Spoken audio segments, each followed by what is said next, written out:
Carlos Nelson with the Kansas City Business Association, and we're winding down on our series with the people that are running for political office, City Council, and the Kansas City School District. Who do we have here? I'm Stacey Johnson-Cosby, and I'm running for the 6th District at-large citywide position, which means that anybody in the city of Kansas City can vote for me. All right. Tell our audience where your boundaries are.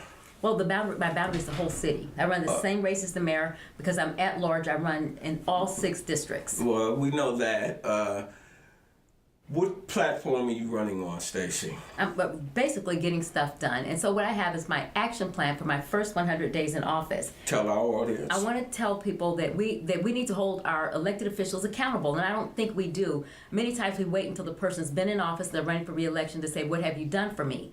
My goal and my point is to say upfront, as a non-political person, but as a community servant, here's what I want to do. Within the first 100 days in office, I have an action plan, because I want at the end of that for people to hold me accountable, to come and look and say, here's what Stacey's done, and I want to be able to say that too. And so for my first 100 days, the first thing I'm going to do is I'm going to convene a housing summit. We have a housing problem in Kansas City, there's no question about it. I'm a real estate agent of 32 years, so I'm engaged and involved in the housing industry. We haven't had a housing expert or anyone in the industry on the council, this current council, and of the current candidates, I am the only one that is in the housing industry and as a real estate has some expertise. And we're about to embark on enacting a 5-year housing policy plan. And my question is, how do you do that without a housing expert? And so I put myself in that in that particular situation. I am the expert that I can assemble. What I don't know, I can assemble those experts with me. And in my housing summit, I want to invite to the table, one place, one time, in one room, all of the people in that housing industry, which means it's the investor, the financer, it's the builder, the developer, the real estate agent, the tenant, the homeowner, neighborhood leaders, anyone that has an interest in our neighborhoods and our housing. I want them in the same room at one time. I want to define what our problems are. We know we don't have enough housing that is affordable. We don't have enough new construction housing for people to purchase or renovated homes. Well, tell me this. Tell our audience a little bit about who you are, where you from, what school you went to, if you got some degrees. Okay. And then I'll come back to my action plan. But I am like I said, I've been married for 30 years to my husband. I am a real estate agent. I work with Reese Nichols Realtors, and I've been licensed for 32 years. So I sell houses in Kansas and in Missouri, and live in South Kansas City. My parents were both military veterans. They served in the Army. They met and married while they were in Germany, as a matter of fact. I have 3 sisters and a little brother, and 2 of my sisters are military veterans as well. My little sister is a colonel. Then I have a niece that's a veteran. So I have a 3 generation of women veterans, and I think that forms like the foundation for the strong. You have any kids? Family. I have absolutely no children. No children? No children. All right. Went to Bishop Hogan High School. Yeah, that's what I'm talking about. And went to UMKC for my undergraduate degree, and then Webster for my graduate degree. And what are those degrees in? My bachelor's degree is in psychology with a minor in communications, and my master's degree is a dual degree. It's in marketing and management. All right.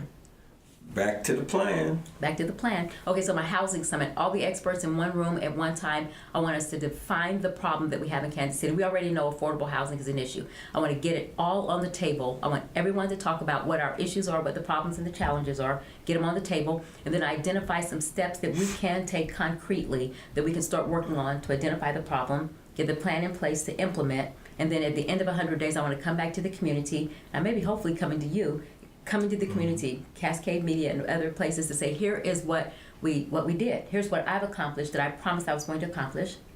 Second thing, I want to have a public safety summit where we talk about the reduction of violent crime. Obviously, what we've done in the past hasn't worked. I'm about thinking outside the box and thinking differently.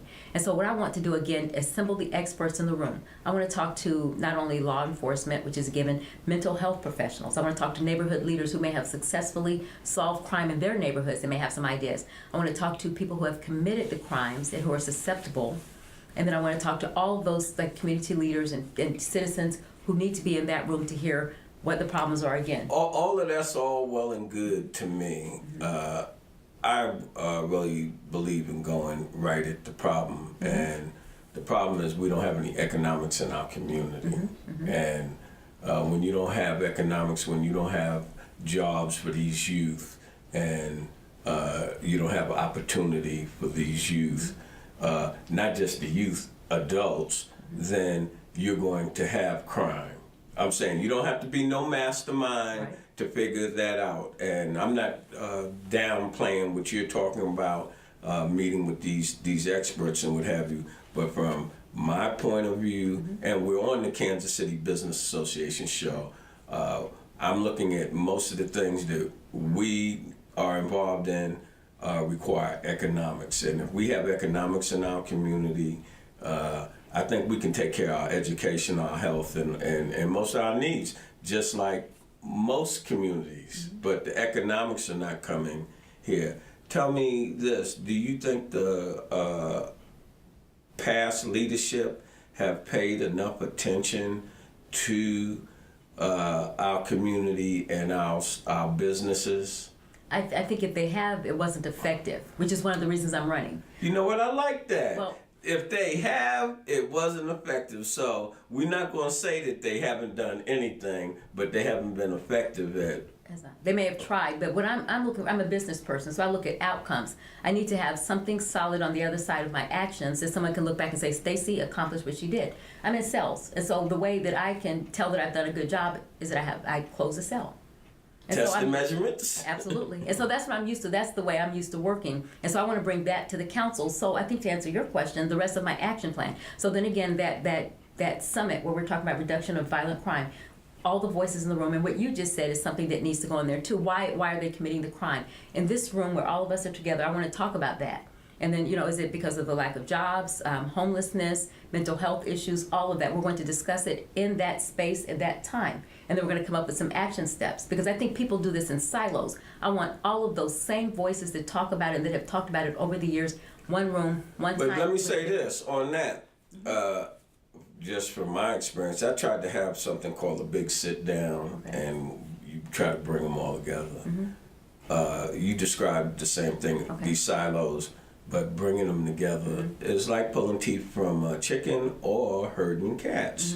And so, again, my modus operandi is you want it done, you got to do it, especially in this town. And once you do it, then people get on board. I don't know what your feeling is on that.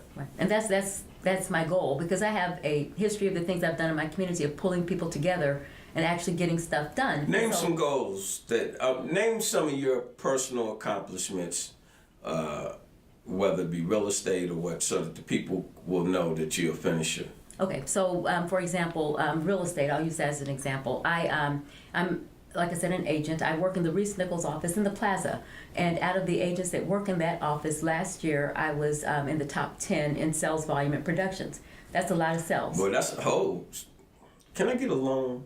I sell houses. But my brother-in-law, God bless his soul, he was a vice president at Southwestern Bell. He was in sales, and he wised me up. I don't care what business you in, and I don't care who's at the top. A lot of time them salespeople be clocking. And so that's why I asked you for that loan. We'll talk later. All right.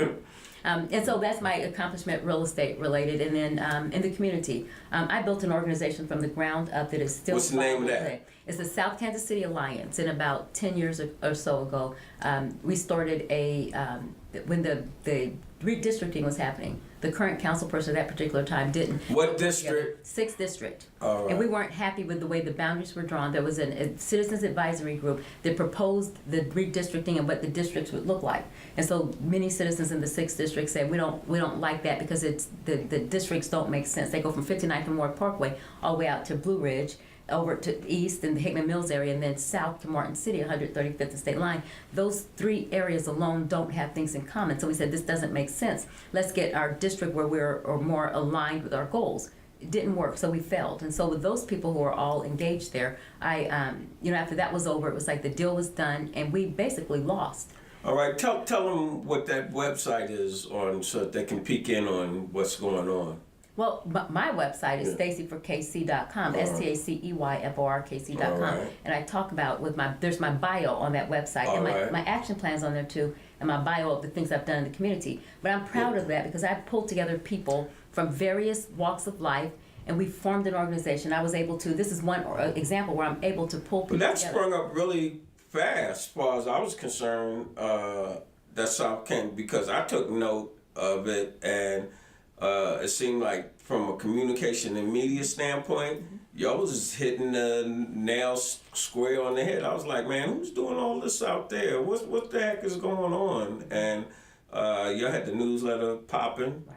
And a lot of information, meeting with the patrol, and so forth. So you the genesis of that. I have all of my emails, my history, my very first meeting notice that I sent out, because that half the battle is keeping things moving, and that's what I do. So I have all of my history from the moment I sent the email out, our agenda, and who was at that meeting, what we talked about, our next steps. I have it documented all the way down the line. How good are you at building coalitions? Because to work in politics, in general, to work, building coalitions is very important. Have you been successful at doing that? That very organization is probably the biggest measure of my success in doing that. I pulled all of those people together, kept them together over the years. The organization is viable and it is still in place now. And so that's me pulling together coalitions. And when we had different events and things that I may have had an idea to do or someone had an idea to do, again, you're pulling people together to make those things happen. We can go rapid fire. What do you think about the airport? I think it's something that was mismanaged from the beginning. I think there was no transparency in it. And I used my that organization, the South Kansas Alliance, as a matter of fact, to bring out at the point where stuff started going haywire. I said, this is not good for me. As a citizen, I want to see everything. A lot of stuff we couldn't see. So what I did is I invited every player out to the South Kansas Alliance so that the public could hear from them. We had the mayor. We had about 5 council members there. We had someone from Can you be specific on what you see is wrong with the airport, or how you do you think we needed a new airport? Even though it's done, but do you think that the taxpayers are going to wind up paying, the Kansas City community going to wind up putting a big chunk of money in that airport? We better not.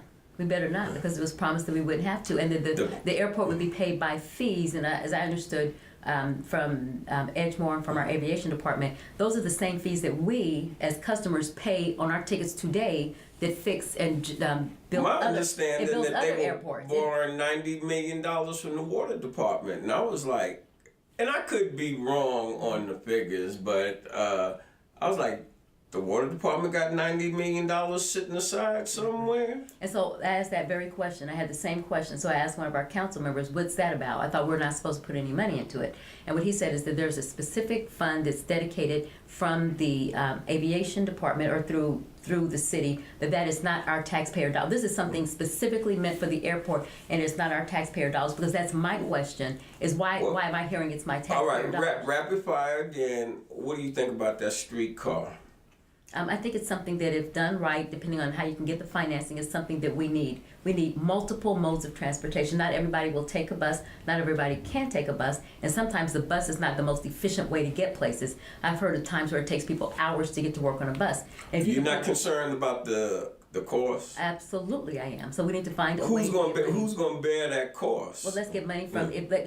Let me get on the council. Let me explore the things from the access and the resources they have. Let me explore that, because I know that they can get federal dollars, and there may be some state dollars. There may be dollars that we can get out there that will not be borne by the people who are in the communities that can't afford it. But we need to have a streetcar. We need multiple modes of transportation. And there are people who can live in one area of the city and have streetcar or bus or whatever it is, and have access to other areas of the city to live, to work. I want people to have options. All right, let's rapid fire. Okay. How do you feel about the downtown council and what they have contributed over the last possibly 2 decades to raise our community and all of Kansas City up? Do you think that they've been on top of their responsibilities as leaders? And keeping in mind that is not in my community, but what I've heard from others, and part of my reason for getting out and about is to hear what people think about it. So what I understand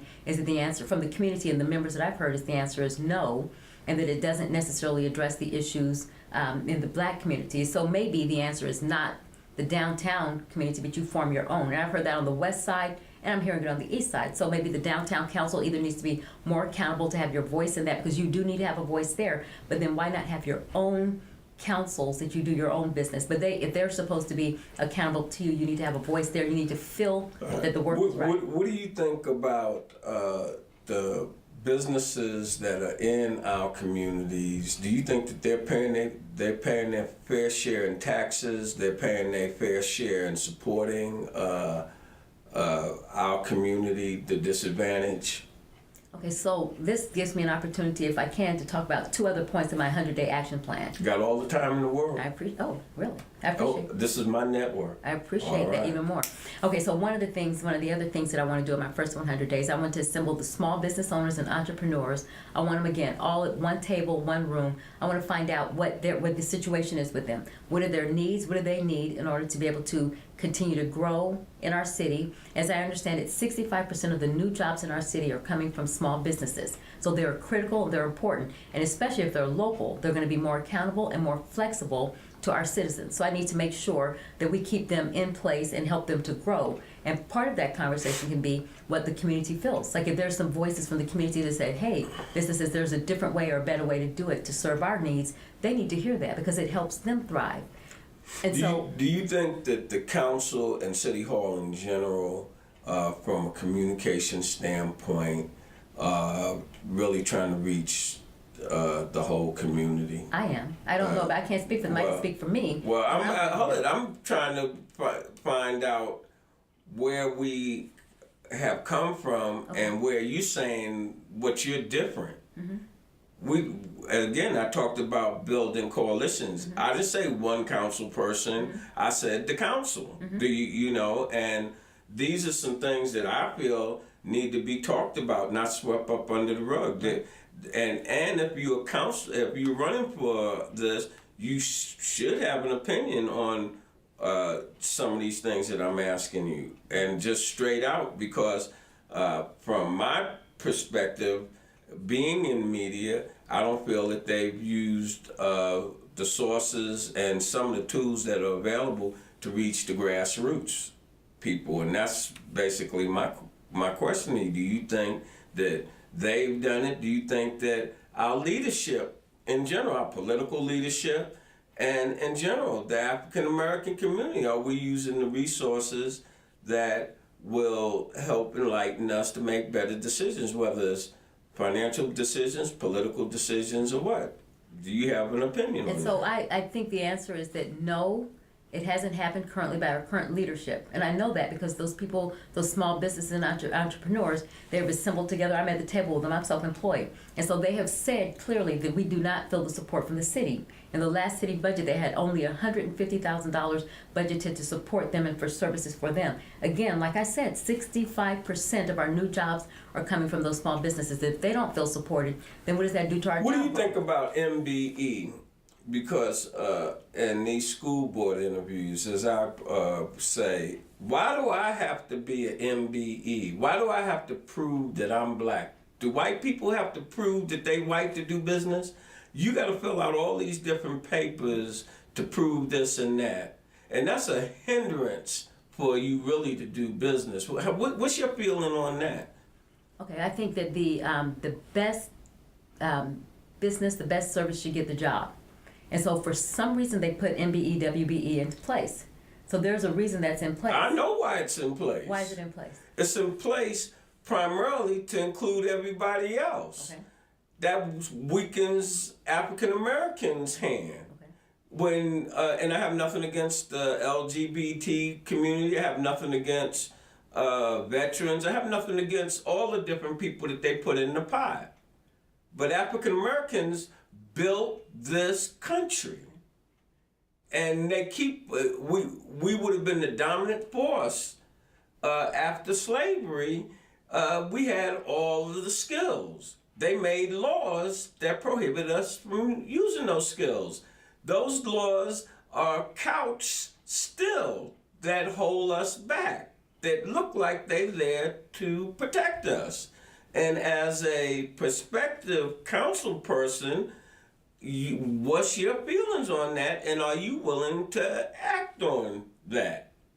And so let me ask this, Carlos, to be clear. You think that we should do away with the MBE, WBE designations? We should be done with those? I think that there's a place for that, but I think there's definitely a separate place. Just like over the last 5 years, I used to hear about reparations, and I was like, that's a pipe dream, and really hadn't really done my home. You know, slavery was so painful. Most of us, we know about it, but we really don't want to think in a fashion to how that has us in the position we're in today. And most of the majority community, they don't want to have a conversation on it because they like, that had nothing to do with me. And then that's where education comes. When you become educated and you really see, damn, they were held back by the law, blah, blah, blah. That's abstract to most people. And so, and when they don't teach it in the schools, and, you know, we living in this minute by minute society. And that's why I was saying to you earlier, and might not have been as clear as I should have been, on communications. Do you think we're using the tools? Because you can't educate the people if they don't have access to it. But everybody has access to the cell phones. You can't even find a payphone, can you? Just think about it. You're right. There's no pay phones. Did you see how fast that flipped? Right. They're gone. Yeah, but I'm saying technology. Do you see how fast technology? I do. And so that was primarily what I was talking about when I say, do you think that our community, the politicians, are using technology really to put us in position, African Americans in position, to create their own narratives and solutions? I think we're not, and we need to do better, because like you said, we need to acknowledge where the people are. If they're on their phones, we need to be on their phones. Is that a video? Is that watching Cascade Media, watching Blog, your interviews? whatever, Is it blogs? Is it website, Facebook, Instagram, Snapchat? Wherever they are is where we need to be. And so that's something that's important to me too. I'm trying to do that with my campaign, but once I'm in office, I'll have access to all kinds of resources, and I can work across all of the different networks to reach the people where they are. That should be our goal and our task. Everybody's not reading a newspaper. I know that.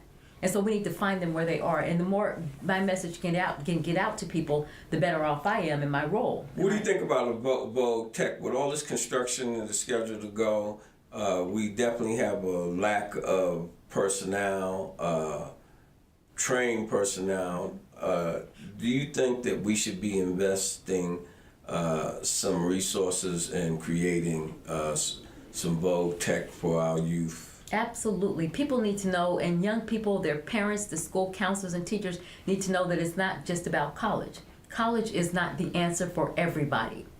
And so there are jobs that are out there that are open and available. Like I'm a member of the Home Builders Association in addition to my real estate association. The home builders can't find enough people to build houses. And Qualified people. Qualified people to build houses. And VOTEC used to be a place where the students could get the training. It's not out there anymore. So we need to either bring VOTEC back in schools or utilize the schools to support the different training programs that are out there. There are a lot of them out there. But I'm telling you, there's a need for people who are in the line of work, carpentry and all of those things, and building houses and construction. There are jobs. And so we need to get into the classroom. We need those young people at a young age to hear there's something other than college. So that way they can start thinking, what do I want to do when I grow up? It doesn't have to be college, and we need to make sure they know those options. We also need the school counselors to stop trying to force people to college that don't need to be in college. And we need the parents to know that those students can make a good living, $30, $40, $50 an hour working in the construction That trades. kindergarten tax, you got any opinion on that? Pre-K? Right. I think in my mind it is a no. We need another way to do it. There's a better way. And then again, about coalition building, Carlos, we talked about it. When you are working with schools, what does the city know about schools? That's not our area. And so when you're working with the schools, if you have an idea, bring all of the, again, industry experts to the table talk to them about the best way to do it. Maybe the city can support the schools as they do their work, but I don't think it's for the city to take the lead on education, just like we don't want the school district to take the lead on city issues. We can work with them, we can support them. And then there's a way to bring the coalition together to get the job done, because we do need pre-K. We need quality pre-K. We need to prepare our students and our kids so they have the best chance for a good outcome, but there's a different way to do it. All right, in closing, is there anything that you want to talk to or say to our community that you think that they don't know about you or is relevant as it relates to why they should vote for you? I want my community and voters to know. I want you to compare the candidates. In my race, there are only 2 of us. And, like people are saying, do your homework, look at the candidates. Go to my website, look at my bio. Tell them where it's at again. My website is staceyforkc.com. That's STACEYFORKC.com. Look at my bio and then look at my action plan for my first 100 days in office. I just want to recap. I didn't get to finish that, so I want to just really recap again. My first 100 days, and then I'm going to be accountable. I'm going to come back to you when I'm done. I'm going to say, look what I've done. This is what I've done because it's what I promised I'm going to do. And there are things that I can do. I don't need to wait for everybody on the council. These are actions that I can take immediately to get stuff done. And my guess is that my peers on the council will also work with me. Are you tweeting or Facebooking or anything? Well, tell them. Twitter, Facebook, Instagram. And what am I missing? Facebook, Twitter, Instagram. Everything is Stacey for KC. STACEYFORKC. That's how you can find me everywhere. Facebook is probably what we keep the most up to date. Housing Summit, number 1. Number 2, I'm going to do a violent crime reduction summit. And number 3, which we didn't get to talk about, I want to talk to young people, our millennials and the people who are under age 40. The younger they are, the better. I want those people engaged. I don't think people go to them today to ask, what are your challenges with our city? What can we do better? And for me, most important, what do you want from our city? What will it take for you to say, hey, I'm going to stay in Kansas City. I'm going to live here. I want to raise my family here. I don't want you going to Austin. I don't want you going to Chicago or somewhere else. I want Kansas City to be the city you want. But we need to hear your voices so we can hear what you want from the city, and then we can do it. We don't ask the question so we don't get the answer. I'm asking you, what do you want? And then supporting small businesses. We're going to pull together a summit. And those young people, I'm going to talk to them a few times a year. I'm going to pull you together and make sure we're on track. And then my Entrepreneurs Small Business Summit Roundtable, again, I'm pulling those small businesses who have the flexibility to decide who they want to hire. And I talk fast. Hold it. I was going. Am I good? No, maybe. Hey, you good? Okay, good. Okay, so the batteries run out. Okay, well, let me hurry up then. So our small businesses, our entrepreneurs, I need them at the table. What do you need to keep creating the jobs that you're creating? You're the number 1 job creator. We need to keep them happy and make sure that the jobs they're creating, that we have the workforce prepared to work in those jobs. And then finally, something I didn't talk about, my job fair. Cerner, I live in South Kansas City where the new Cerner campus is. Last year, they asked me, Stacey, we need your help. We have 600 job openings that we've just acquired a new medical billing division, and we need your help to fill those. And it's okay, what can I do to help? And they decided they want to do a job fair. I said, I'm happy to help you. I don't know about building a job fair, but I'm going to learn. So we put together a job fair. I asked them what the jobs paid. They paid $15 an hour plus benefits, and it's career track training. So you can start in this job and end up anywhere in Cerner. And their average salaries are between $70,000 and $90,000 a year. And so anyway, I want people in those jobs lined up for those jobs. I said, while we have that opportunity, if we're doing the job fair for you, there could be some other employers out there that have job openings. And I focused specifically, Carlos, on jobs that paid $15 an hour or more. And we had them ranging from $15 to $37 an hour. And so we did the job fair, and we invited maybe 12, 13 other employers. And so all of them, immediate openings, $15 an hour or more. And we had 400 people show up for those jobs. I bet they did. You know what? And 2 days ago, I heard from someone I walked into, I was out in Hickman Mills at a family summit event. And this lady right at the door met me and she said, Stacey, I got one of those jobs. And I think that was absolutely wonderful. So I know people got jobs that day, and there were all kinds of jobs. They don't all require degrees. Some of them from cafeteria workers, counselors, teachers, social workers, home health aides, any school bus drivers, any kind of job you can think of. We had the jobs open, and I want to do those job fairs. I want to do them 4 times a year because the employers are out there begging for people. I even went to Tech Week at Union Station, and I'm talking to tech companies that can't find people to work for over $100,000 a year. And so it tells me that the jobs are out there and the people are out there looking. Somebody needs to connect them, and that's going to be me. And so any jobs that are out there that are above $15 an hour, I want to know about them because I'm going to host my job fairs. I'm going to do them around the city 4 times a year. And so at the end of my first 100 days, those are some of the things I'm doing. I'm going to do more. I'm action oriented. 100 days, you talking fast. I'm talking fast. You got a plan that's supposed to be moving fast. Right, that's how I am. It's up to the public here on, we spent some time, they should know who you are. And in closing, what I say every night is, when you invest in your community, you're really just investing in yourself. This program is brought to you by the Kansas City Business Association.